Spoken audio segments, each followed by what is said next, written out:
VinTel, powered by Elite Recycler Technologies. This week's VinTel demonstration features the 2024 Bronco Everglades. Here's a quick run-through of its features. This vehicle is part of the Sasquatch Package, which features 17-inch carbonized gray-painted alloy wheels with 35-inch BSW mud-terrain tires, electronic locking front and rear axles, 4.7 final drive ratio, high clear suspension, position-sensitive Bilstein, and a snorkel system. And it can drive through 3 feet of water.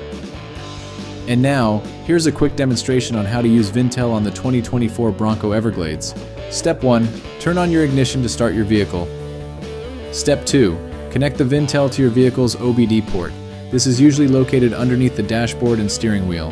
You will be aware of a successful connection once the VinTel unit illuminates. Step 3. Open the VinTel application on your mobile device.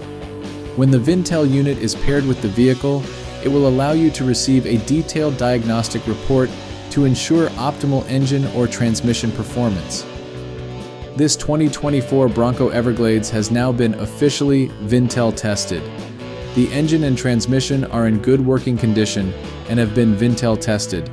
VinTel offers auto recyclers several benefits, such as efficient diagnostics, immediate data-driven reports, independent testing for sales advantage, marketing assurance, warranty claim support, and a complimentary brag pack. For more information on how auto recyclers can benefit from VinTel, visit EliteRecyclerTechnologies.com or speak to one of our representatives today.